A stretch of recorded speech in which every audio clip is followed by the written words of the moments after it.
بسم اللہ الرحمن الرحیم۔ السلام علیکم، میرا نام ڈاکٹر امین الرشید ہے اور میں as a registrar Ayub teaching ہسپتال سائیکیٹری یونٹ میں تقریباً 10-11 سال سے کام کر رہا ہوں۔ ابھی جو 24 مئی کو اسکیزوفرینیا ڈے آ رہا ہے، اس کے حوالے سے میں ایک اپنا ایک چھوٹا سا میسیج اویئرنیس کے حوالے سے ریکارڈ کرانا چاہتا ہوں، اور یہ بہت ضروری ہے کہ ہم لوگوں میں اویئرنیس لیں کہ واٹ از اسکیزوفرینیا۔ ٹھیک ہے، تو اسکیزوفرینیا ایک شدید نفسیاتی بیماری ہے، اور دنیا میں ہر جگہ پہ، پاکستان، پشاور، لاہور، کراچی، ہر جگہ پہ تقریباً 100 میں سے ایک بندے میں یہ بیماری پائی جاتی ہے۔ اور اس کے علاوہ یہ ہے کہ عورتوں اور مردوں میں یہ تقریباً یکساں پایا جاتا ہے۔ ہاں، مردوں میں تھوڑا سا یہ ہے کہ یہ تقریباً 20 سال کے آس پاس ہی شروع ہوتی ہے، اور عورتوں میں تھوڑا سا اس کا جو وقت ہے وہ تقریباً 30 سال کے آس پاس ہے۔ بیسیکلی اسکیزوفرینیا میں انسان کی جو سوچیں ہیں نا، اس میں بدلاؤ آتا ہے۔ ان کا ایسی عجیب باتوں پہ یقین بن جاتا ہے جو اصل میں حقیقت میں نہیں ہوتی۔ مثلاً ایک بندہ ہے، وہ اچانک ایک ایسا اس کے ذہن میں سوچ آئے گا کہ لوگ میرے خلاف ہے اور مجھے نقصان پہنچانا چاہتے ہیں۔ تو یہ جو ٹائپ ہے اسکیزوفرینیا کی، وہ بہت کامن ہے۔ اس کے علاوہ بہت سے اور بھی سمٹمز اینڈ سائنس ہے، لائک کہ مریضوں کو غیبی آوازیں سنائی دیتی ہے جو اور لوگوں کو نہیں سنائی دیتی۔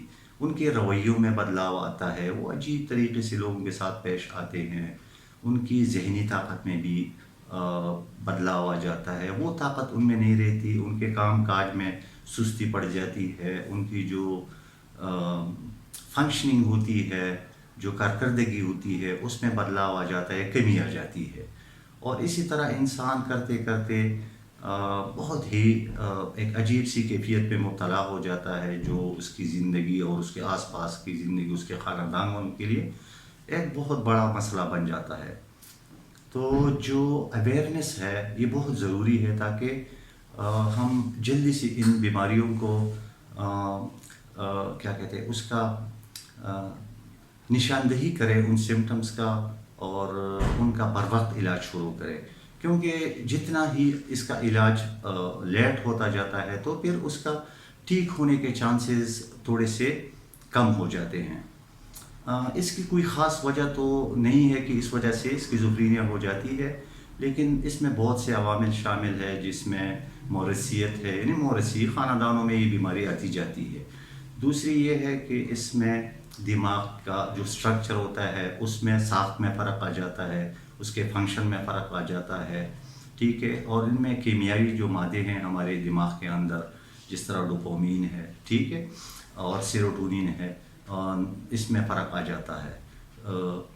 تو اسی لیے اس کا علاج بھی بہت ضروری ہے، اور واحد علاج اس کا جو ہے، جو ہم کرتے ہیں، وہ اینٹی سائیکاٹک ہے۔ اور اس کے علاوہ جو اینٹی سائیکاٹک کے اثر کو تیز کرنے کے لیے کچھ نفسیاتی علاج بھی موجود ہے، جس میں ہم CBT وغیرہ، کاگنیٹیو ریمیڈیشن، سپورٹڈ امپلائمنٹ، اس طرح کا جو ہے النس مینجمنٹ سکلز ہوتے ہیں، ٹھیک ہے، آرٹ تھراپی ہوتی ہے۔ انہیں ہم یہی کوشش کرتے ہیں کہ جو مریض ہے اس میں ان کا لوگوں سے رابطہ، ان کا اپنا خیال رکھنے کا طریقہ، اور لوگوں کے ساتھ تعلقات، گھر والوں کے ساتھ تعلقات یہ اچھے ہو جائے، تو اس پہ بیماری اچھی ہو جاتی ہے، اور انسان اپنی فنکشننگ ریلیٹیولی بہتر کر سکتا ہے۔ اس میں خاندان والوں کا رول جو ہے وہ بہت امپورٹنٹ ہے، کیونکہ ہم نے خاندان والوں کو بھی ایجوکیٹ کرنا ہے کہ یہ کوئی معمولی بیماری نہیں ہے، کوئی جن بوت کا اثر نہیں ہے، یہ ایک بیماری ہے اور جس کا علاج بہت ضروری ہے۔ تو ہر جگہ پہ ایسے مریض پائے جاتے ہیں، اور عموماً ہمارے لوگ جو ہے نا، وہ تعویذ، جادو اور ٹوٹکے اور ان چیزوں کے اوپر چلتے ہیں، اور بیماری کا علاج لیٹ ہوتا جاتا ہے، اور پھر بعد میں اس کا علاج تھوڑا سا مشکل ہو جاتا ہے۔ تو یہ ہمارا سب کا یہ فریضہ ہے کہ ہم اس بیماری کا جدھر بھی ہو اس کی نشاندہی کریں، اور اس بیماریوں کا علاج جو ہے بہت آسانی سے ہو سکتا ہے، اور بہت سی مریض اس علاج سے ٹھیک بھی ہو سکتے ہیں۔ تو اس ویڈیو ریکارڈ کرنے کا مقصد یہ تھا کہ یہ جو تھوڑے بہت باتیں ہم نے کی، بہت سی باتیں ہم اس پہ کر سکتے ہیں، اور یہی ہماری کوشش ہے کہ انشاءاللہ ہم اس طرح یہ اپنا میسیج سوشل میڈیا کے تھرو، لوگوں کے تھرو، اسکولنگ میں، اسکولز میں، کالجز میں، میڈیکل کالجز میں، ہاسپٹل بیسس پہ اس طرح لوگوں میں، کمیونٹیز میں لوگوں میں اویئرنیس لائیں، اور اس مریضوں کو نظر انداز نہ کریں، ان کا خیال رکھا جائے، ان کا علاج کیا جائے، اور ایسی مریضوں سے جو ہمارے ملک پہ، ہمارے ہسپتالوں پہ جو برڈن ہے وہ کم سے کم ہو جائے۔ اور حکومت وقت سے بھی درخواست کریں گے کہ اس معاملے میں وہ آگے آئیں اور ہمارے ساتھ اس میں ہیلپ کریں، اس طرح کی facilities, hospital, psychiatric set ups, اور جتنا ہو سکے سائیکیٹرسٹ کی تعداد بھی بڑھانی چاہیے، ٹھیک ہے؟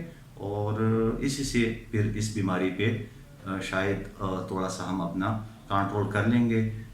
ویسے اس کا جو آج کل اس کی وجہ سے جو لوگ سفر ہو رہے ہیں وہ صرف ہمیں اندازہ ہے، اور بہت بخوبی اندازہ ہے۔ تو مہربانی، تھینک یو ویری مچ۔